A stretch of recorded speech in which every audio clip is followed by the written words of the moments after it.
Hello అండి. అందరికీ నమస్కారం. ఈరోజు మన స్టోరీ వచ్చేసి మిస్టర్ జెంటిల్‌మ్యాన్ పార్ట్ 8. లేట్ చేయకుండా స్టోరీలోకి వెళ్ళిపోదాం. నిజంగా నన్ను ప్రేమించి పెళ్ళికి ఒప్పుకున్నాడా? లేక ఇంకేదైనా కారణం ఉండి నాతో పెళ్ళికి ఒప్పుకున్నాడా అనే ప్రశ్నే పదే పదే ఆమె మనసులో తిరుగుతుంది. కానీ ఆ ప్రశ్నని నేరుగా అడిగే ధైర్యం మాత్రం చేయలేకపోతుంది. అదే సమయంలో దేవాంశ్ కూడా ప్రశాంతంగా కనిపిస్తున్నాడు. కానీ అతని లోపల మాత్రం ఒక చిన్నపాటి యుద్ధమే నడుస్తుంది. రీతు తన ముందే కూర్చుని ఉండగా కూడా అతని చూపులు తెలియకుండానే బయట వర్క్ చేస్తున్న అంశు వైపు వెళ్తున్నాయి. నిజంగా నన్ను ప్రేమించి పెళ్ళికి ఒప్పుకున్నాడా? లేక ఇంకేదైనా కారణం ఉందా?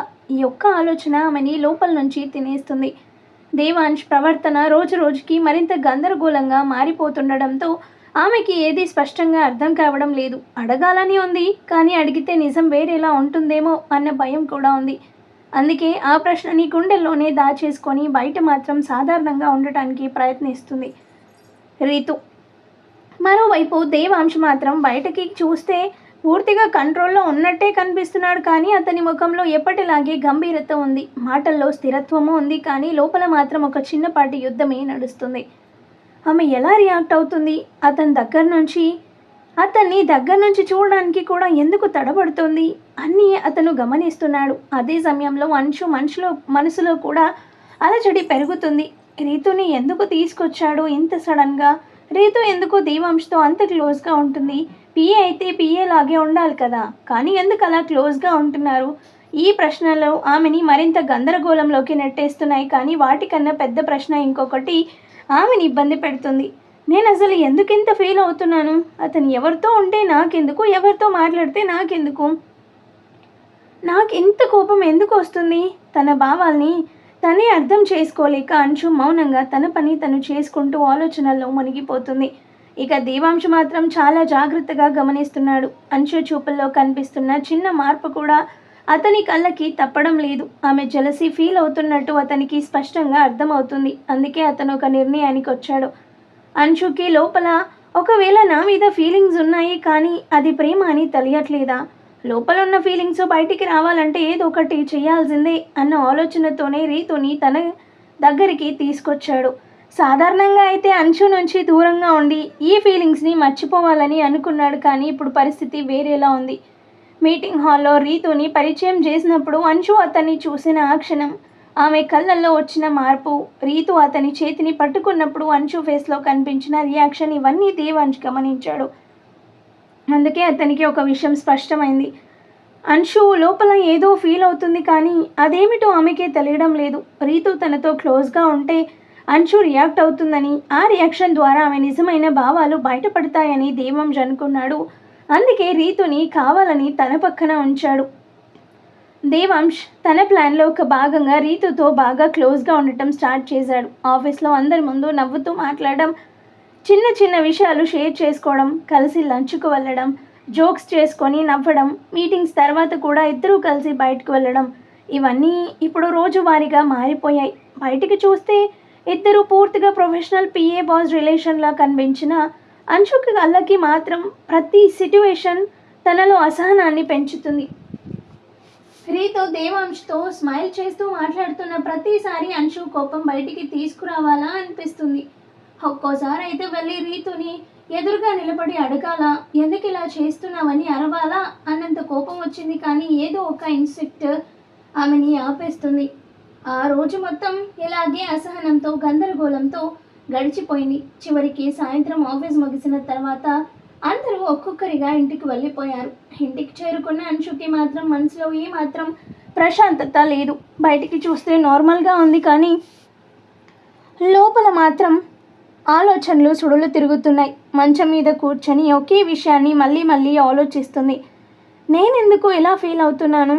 అతను రీతుతో ఉన్నాడు అంటే నాకెందుకు ఇబ్బంది అవుతుంది? నాకు ఇష్టం లేదు కదా, జస్ట్ ఫ్రెండ్ అని చెప్పాను కదా, మరి మళ్ళీ ఎందుకు అలా ఫీల్ అవుతున్నాను? పిచ్చి లేస్తుంది అని అనుకుంటూ ఒక్కసారిగా ఆమె మనసులో ఒక భయంకరమైన నిజం మెదిలింది. ఇది ప్రేమేనా? నేను తనని ప్రేమిస్తున్నాను కావచ్చు, నేను అతన్ని లవ్ చేస్తున్నానా ఏంటి? ఆ ఆలోచనతో ఆమె ఒక్క క్షణం స్తంభించిపోయింది. తన ఫీలింగ్స్ని తనే అర్థం చేసుకోలేకపోతూ మరింత అయోమయంలో పడిపోయింది. రీతు దేవాంష్తో క్లోజ్గా ఉండటం చూసిన ప్రతిసారి తనలో వస్తున్న జలసి, కోపం, అసహనం ఇవన్నీ కలిపి చివరికి ఆమెని ఒక నిర్ణయానికి నెట్టేశాయి. దేవాంష్ని లవ్ చేస్తున్నాను అని. ఇలానే కంటిన్యూ అయితే తనని తాని కోల్పోతానని అనిపించింది అంశుకి. అందుకే వెంటనే చాలా కఠినంగా ఒక డెసిషన్ తీసుకుంది. రిజైన్ చెయ్యాలి అనుకుంది. అనుకోవడమే ఆలస్యం. వెంటనే ల్యాప్టాప్ ఓపెన్ చేసి రిజైన్ లెటర్ టైప్ చేసింది. చేతులు కొద్దిగా వణుకుతున్న మనసులో ఉన్న గందరగోళాన్ని కంట్రోల్ చేసుకుంటూ లెటర్ పూర్తి చేసింది. పర్సనల్ రీజన్స్ అని మాత్రమే రాసి ఎక్కువ వివరాలు ఇవ్వలేదు. ఒక్క క్షణం కూడా ఆగకుండా మెయిల్ ఓపెన్ చేసి రిజైన్ లెటర్ని దేవాంష్కి సెండ్ చేసింది. మెయిల్ పంపిన ఆ క్షణంలోనే అంశు వెనక్కి వాలిపోయింది. కళ్ళల్లో నీళ్లు లేవు కానీ గుండెల్లో మాత్రం చెప్పలేని భారం ఒకటి నిండిపోయింది. నేను తీసుకున్న నిర్ణయం కరెక్టేనా అని ఒక చిన్న సందేహం మనసులో మెదిలిన దాన్ని వెంటనే మనసులోనే అణిచివేసింది. అంశు పంపిన మెయిల్ చూసిన దేవాంష్ కంప్లీట్గా షాక్ అయ్యాడు. అతను అస్సలు ఊహించలేదు అంశు ఇలా చేస్తుంది అని. రీతుతో క్లోజ్గా ఉంటే అంశు లోపల ఉన్న ఫీలింగ్స్ బయటపడతాయి అనుకున్నాడు. కానీ ఇలా పూర్తిగా దూరం వెళ్ళే నిర్ణయం తీసుకుంటుంది అని మాత్రం అతను అస్సలు ఊహించలేదు. ఒక్కసారిగా పరిస్థితి తన చేతుల్లో నుంచి జారిపోయినట్టు అనిపించింది. ఏం చేయాలో అర్థం కాక కొన్ని క్షణాలు అలాగే కూర్చుండిపోయాడు. తర్వాత వెంటనే తనని తాను కంట్రోల్ చేసుకొని అంశుకి ఒక మెయిల్ పంపించాడు. మార్నింగ్ ఆఫీస్కి రా, మాట్లాడాలి అని మాత్రమే రాసి పంపించాడు. ఎక్కువగా ఎమోషన్స్ చూపించలేదు కానీ లోపల మాత్రం ఒక చిన్న ఆందోళన నిజంగానే వెళ్ళిపోతుందేమో అని మొదలైంది. మరుసటి రోజు ఉదయం అంశు ఎప్పటిలాగే ఆఫీస్కి వచ్చింది. కానీ ఆమె ముఖంలో మాత్రం నిన్న తీసుకున్న నిర్ణయం తర్వాత వచ్చిన ఒక కొత్త డిస్టెన్స్ స్పష్టంగా కనిపిస్తుంది. ఆమె ఆఫీస్లో అడుగుపెట్టిన వెంటనే దేవాంష్ తన క్యాబిన్ నుంచి బయటికి వచ్చాడు. అంతకు ముందే రీతుకి కాల్ చేసి ఆఫీస్కి వెళ్ళలేదు, చిన్న పని ఉండి బయటకు వెళ్తున్నా అని చెప్పాడు. రీతుకి డౌట్ వచ్చింది కానీ ఓకే దేవ్ అని చెప్పింది. దేవాంష్ నేరుగా అంశు వైపు చూసి నా క్యాబిన్కి రా అన్నాడు. అంశు ఎలాంటి రియాక్షన్ ఇవ్వకుండా అతను వెనకే నడిచింది. క్యాబిన్లోకి వెళ్ళగానే తలుపు మూసుకొని కొన్ని క్షణాలు ఇద్దరూ మాట్లాడుకోలేదు. ఇద్దరి మధ్య కొన్ని నిమిషాలు నిశ్శబ్దం మాత్రమే ఉంది. దేవాంష్ కూడా ఏం మాట్లాడలేదు. అంశు కూడా తల వంచుకొని నిలబడింది. చివరికి అంశు గట్టిగా ఊపిరి తీసుకొని మాట్లాడడం మొదలుపెట్టింది. నేను ముందు ఫ్రెండే అని అనుకున్నాను, కానీ తర్వాత నాకు నేనే అర్థం చేసుకున్నాను సార్ అని అంశు చెప్తుంటే దేవాంష్ ఒక్కసారిగా ఆమె వైపు చూశాడు. అంశు కళ్ళు తడిగా కాకుండా చాలా గందరగోళంగా ఉన్నాయి. రీతు వచ్చినప్పుడు, మీరిద్దరూ క్లోజ్గా ఉన్నప్పుడు నాకెందుకో చాలా ఇబ్బందిగా అనిపించింది. చాలా కోపం వచ్చింది, అసహనం వచ్చింది. ఎందుకు అలా అవుతుందో అర్థం కాలేదు అని అంశు చెప్తుంటే దేవాంష్ మౌనంగా వింటున్నాడు. అంశు గొంతు కాస్త కంపించింది. చాలా ఆలోచించాను అని ఒక్క క్షణం ఆగి చాలా నెమ్మదిగా స్పష్టంగా చెప్పింది. అప్పుడు నా మైండ్లో ఒకే ఒక్క ప్రశ్న వచ్చింది అని ఆమె దేవాంశ్ వైపు చూసింది. నేను సార్ని లవ్ చేస్తున్నానా అని మనసులో వచ్చిన ప్రశ్న. ఆ మాట అంశు నోటి నుండి ఆ మాట చెప్పగానే క్యాబిన్లో మళ్ళీ నిశ్శబ్దం మరింత బరువెక్కింది. అంశు కళ్ళల్లో భయం ఉంది కానీ అదే సమయంలో ఒక నిజం ఒప్పుకున్న ధైర్యం కూడా ఉంది. దేవాంశ్ మాత్రం ఒక్క క్షణం కదలకుండా అలాగే నిలబడి ఉన్నాడు. ఎందుకు అంటే అతను ఎదురు చూస్తున్న నిజం చివరికి ఆమె నోటితోనే బయటకొచ్చింది అని. అంశు ఆ మాట చెప్పిన వెంటనే క్యాబిన్లో ఒక్క క్షణం గాలి కూడా ఆగిపోయినట్టు అనిపించింది. ఆమె కళ్ళల్లో ఉన్న నిజాయితీ, గందరగోళం, భయం అన్నీ దేవాంశ్ స్పష్టంగా చదవగలిగాడు. ఇంకో క్షణం కూడా ఆగలేదు. ఒక్కసారిగా దేవాంశ్ ముందుకొచ్చి అంశుని గట్టిగా హగ్ చేసుకున్నాడు. ఆ అనుకోని పరిణామానికి అంశు మొత్తం షాక్ అయింది. ఆమె చేతులు కొద్దిసేపు గాల్లోనే ఆగిపోయాయి. ఏం జరుగుతుందో అర్థం కాక ఆమె శ్వాస కూడా ఆగినంతగా అనిపించింది. దేవాంశ్ అంత దగ్గరగా ఉండడం, అతని హార్ట్ బీట్ తనకి వినిపించడం ఇవన్నీ ఆమెని పూర్తిగా షాక్కి గురి చేశాయి. సార్ అని నెమ్మదిగా పిలిచింది. దేవాంశ్ మాత్రం ఏం మాట్లాడలేదు. అతని హగ్గులో కోపం లేదు, దాచిన బాధ కూడా లేదు. అంతా పోయింది. కేవలం ఒక్క రిలీఫ్ ఉంది. చాలా కాలంగా తనలోనే దాచుకున్న భారమంతా ఒక్కసారిగా తగ్గినట్టు అనిపించింది. కొన్ని క్షణాలు అలా గడిచాయి. అంశు మనసులో ఉన్న గందరగోళం క్రమంగా కరుగుతూ పోయింది. అతని దగ్గర ఉన్న సేఫ్టీ ఫీల్, అతని మౌనంలో ఉన్న అర్థం అన్నీ ఆమెని నెమ్మదిగా ఓ వైపు లాగుతున్నాయి. చివరికి ఆమె కళ్ళు మూసుకుంది. తనకి తెలియకుండానే ఆమె చేతులు కూడా దేవాంష్ని తిరిగి హక్ చేసుకున్నాయి. చాలా రోజులుగా లోపల దాచుకున్న ఒక నిజమైన ఫీలింగ్, ప్రేమ ఆ క్షణంలో ఇద్దరి మధ్య ఉన్న దూరం మొత్తం కరిగిపోయింది. బయట ప్రపంచం, ఆఫీస్, రీతు, రిజైన్ లెటర్ అన్నీ అక్కడే ఆగిపోయినట్టు అనిపించింది ఒక్క క్షణం. కొన్ని సెకండ్ల తర్వాత దేవాంశ్ కాస్త వెనక్కి తగ్గి ఆమెని చూశాడు. అంశు మాత్రం ఇంకా కళ్ళు తెరవలేదు. ఆమె గొంతు చాలా నెమ్మదిగా బయటకొచ్చింది. నాకింకా పూర్తిగా క్లారిటీ లేదు, కానీ మీరు దూరంగా ఉంటే నాకు చాలా ఇబ్బందిగా ఉంటుంది సార్ అని అంది. ఆ మాటలతో దేవాంశ్ కళ్ళల్లో చిన్నగా ఒక చిన్న స్మైల్ వచ్చింది, పెదవులపై కూడా. అంశు తన మనసులోని మాట చెప్పిన తర్వాత దేవాంశ్కి ఒకవైపు ఎదురు చూసిన ప్రేమ తనకి దొరికింది. ఇప్పుడు ప్రశాంతంగా ఉన్నట్టు అనిపించింది. కానీ అదే సమయంలో మరో పెద్ద సమస్య తన ముందుకొచ్చి నిలబడింది. అదేంటి అంటే రీతు. ఆమె గురించి ఆలోచన రాగానే అతని ముఖంలో అప్పటి వరకు ఉన్న చిన్న చిరునవ్వు మాయమైంది. ఇప్పటి వరకు జరిగిన ప్రతి విషయం అతని కళ్ళ ముందు తిరిగింది. రీతు తనని ఎంతలా ప్రేమించిందో, తన మీద ఎన్నో ఆశలు పెట్టుకుంది. దేవాంశ్ తన ప్రేమని ఒప్పుకోవడం కోసం ఎంతకాలం ఎదురు చూసింది. ఇంట్లో వాళ్ళందరూ ఎంత సంతోషంగా ఈ సంబంధాన్ని అంగీకరించారు. ఇప్పుడు ఇలాంటి సమయంలో వెళ్ళి నిజం చెబితే ఆమె ఎలా రియాక్ట్ అవుతుందో అతనికి అర్థం కావడం లేదు. తిడుతుందా? తిట్టని, కానీ నేను మిస్టేక్ చేశాను, అంశు ఒప్పుకోలేదు అన్న బాధలో రీతుకు ఓకే చెప్పాను, తన ఫీలింగ్స్తో ఆడుకున్నాను అని తనని తాను తిట్టుకున్నాడు. బాధపడుతుందా లేక పూర్తిగా పెరిగిపోతుందా తన మనసు? ఏదైనా జరిగే అవకాశం ఉంది. దేవాంశ్ కుర్చీలో కూర్చొని సైలెంట్గా థింక్ చేయడం మొదలుపెట్టాడు. తన వల్ల ఎవరూ బాధపడకూడదని ఎప్పుడూ అనుకునే అతనికి ఇప్పుడు తను తీసుకున్న ఒకే ఒక్క డెసిషన్ వల్ల ఒకరి మనసు తప్పకుండా నొప్పించాల్సిన పరిస్థితి వచ్చింది. నేను ముందే నా మనసుని అర్థం చేసుకుని ఉంటే బాగుండేది అని తనలో తాను అనుకున్నాడు. అంశు కూడా మౌనంగా అతని ఎదురుగా కూర్చొని ఉంది. దేవాంశ్ మనసులో ఏం జరుగుతుందో ఆమెకు అర్థం అవుతుంది. కొద్దిసేపటి తర్వాత దేవాంశ్ నెమ్మదిగా మాట్లాడాడు. అంశు, నీ దగ్గర ఒక విషయం దాచాను. యాక్చువల్లీ నాకు రీతుకి పెళ్ళి ఫిక్స్ అయింది.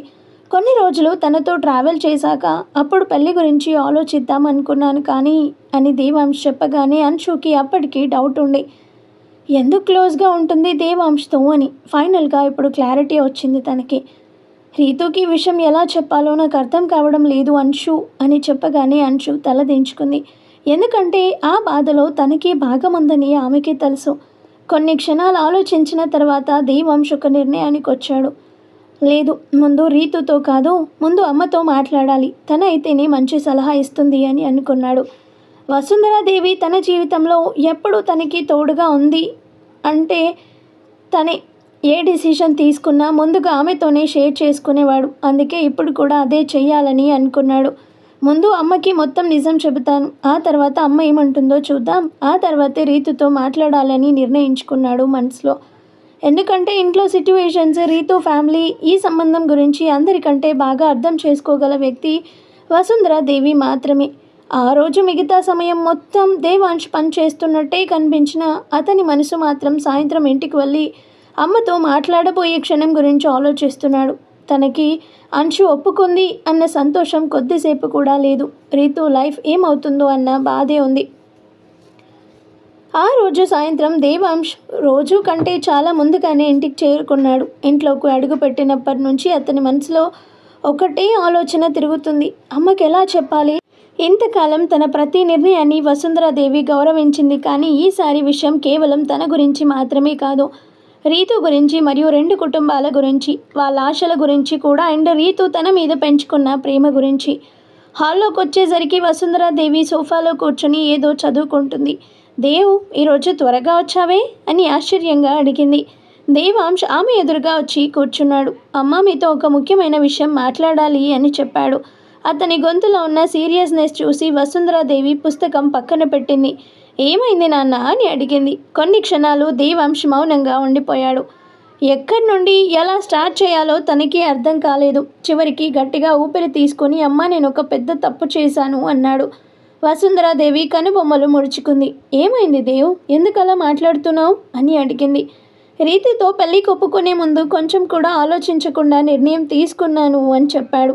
వసుంధరాదేవి ముఖంలో కంగారు కనిపించింది. అంటే ఏంటి అని నెమ్మదిగా అడిగింది. దేవాంశ్ తల దించుకున్నాడు. నాకు రీతు మీద ప్రేమ లేదు మామ్ అన్నాడు.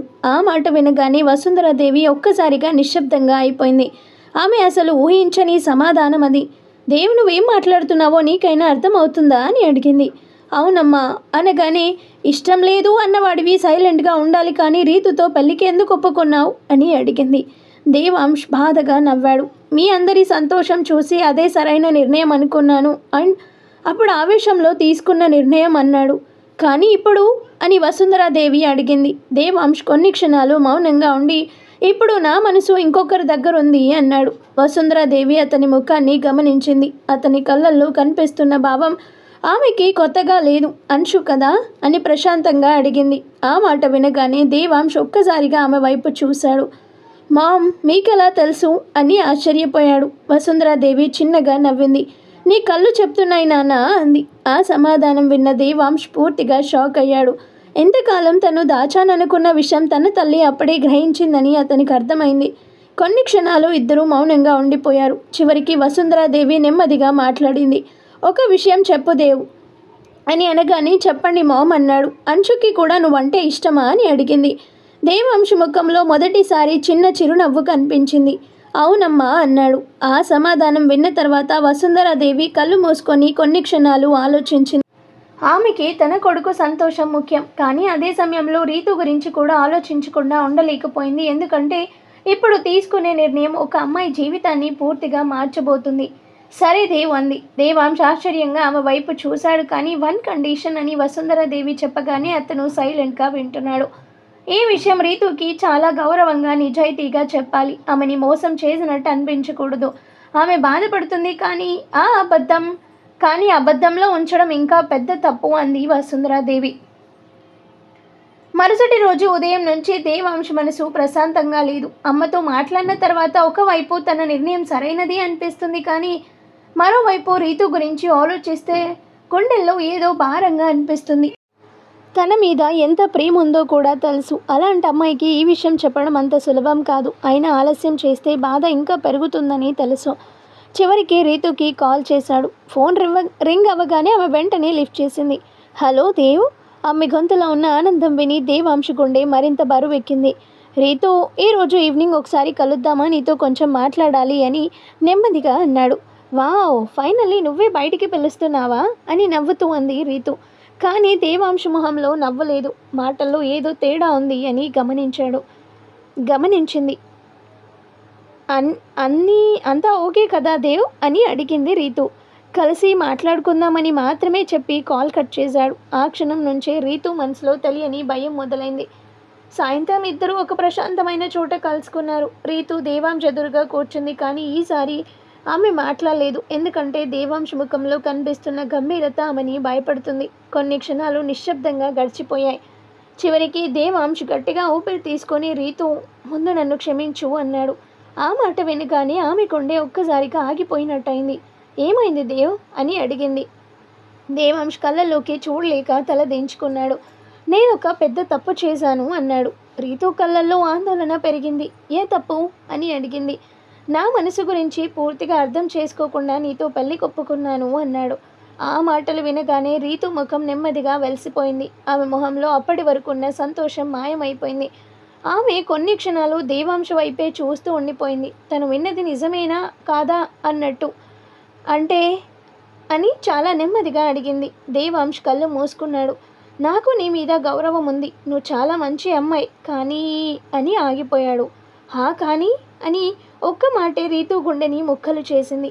నువ్వు నన్ను ప్రేమించడం లేదని చెబుతున్నావా అని అడిగింది రీతు. దేవాంశ్ నిశ్శబ్దంగా తలూపాడు. రీతు కళ్ళల్లో నీళ్లు తిరిగాయి. ఆమె ఎంత ప్రయత్నించినా కన్నీ లాగలేదు. అయితే ఇన్ని రోజులు అని బాధగా అడిగింది. నేను ప్రయత్నించాను రీతు, నిజంగా ప్రయత్నించాను, కానీ ప్రేమని బలవంతంగా తీసుకురాలేకపోయాను అన్నాడు. రీతు తల దించుకుంది. కొన్ని క్షణాల తర్వాత మళ్ళీ తలెత్తి చూసింది. ఇంకెవరైనా ఉన్నారా నీ మనసులో అని అడిగింది. ఆ ప్రశ్నకి దేవాంశ్ వెంటనే సమాధానం చెప్పలేకపోయాడు. అదే సమాధానంగా మారిపోయింది. రీతు చిన్నగా నవ్వింది, కానీ ఆ నవ్వులో బాధ మాత్రమే ఉంది. అంశు కదా అంది. ఆ మాట విని దేవాంశ్ ఆశ్చర్యంగా ఆమె వైపు చూశాడు. నువ్వు అనుకున్నంత అమాయకురాల్ని కాదు దేవ్ అంది రీతు. నీ కళ్ళు ఎవరిని చూస్తాయో, ఎవరిని వెతికేదో నేను చాలా రోజుల నుంచి గమనిస్తూనే ఉన్నాను, కానీ నువ్వు మారుతావేమో, నన్ను ప్రేమిస్తావేమో అని ఆశపడ్డాను అని చెప్పగానే ఆమె గొంతు ఆగిపోయింది. కొద్దిసేపు ఇద్దరూ మౌనంగా కూర్చున్నారు. ఆ తర్వాత రీతు తన కళ్ళు తుడుచుకుంది. నాకు చాలా బాధగా ఉంది దేవ్ అంది. నాకు తెలుసు రీతు అని దేవాంశ్ నెమ్మదిగా అన్నాడు. కానీ ఒక్క విషయం మాత్రం నిజం. పెళ్ళి తర్వాత ఈ విషయం తెలిసి ఉంటే నేను ఇంకా ఎక్కువ బాధపడేదాన్ని. థ్యాంక్స్, కనీసం ఎప్పుడైనా నిజం చెప్పావు అంది. ఆమె కళ్ళల్లో ఇంకా బాధ ఉంది, కానీ అదే సమయంలో దేవాంశ్ మీద ద్వేషం మాత్రం లేదు. ఎందుకంటే ఆమెకు అర్థమైంది, ప్రేమని అడిగి పొందలేం, బలవంతంగా నిలబెట్టలేం. మరొకరి మనసులో మన కోసం చోటు లేకపోతే ఎంత ప్రేమించినా అది వేస్ట్ అని. చివరికి రీతు నెమ్మదిగా లేచింది. కొన్ని రోజులు నాకు టైం కావాలి దేవ్ అంది. సరే అని దేవాంశ్ చెప్పాడు. ఒక్కరోజు ఈ బాధ కూడా తగ్గిపోతుంది, కానీ ఈరోజు మాత్రం చాలా బాధగా ఉంది అని చెప్పి వెనక్కి తిరిగి నడవడం ప్రారంభించింది. దేవాంశ్ అక్కడే కూర్చొని ఆమె వెళ్తున్న దాన్ని చూస్తూ ఉండిపోయాడు.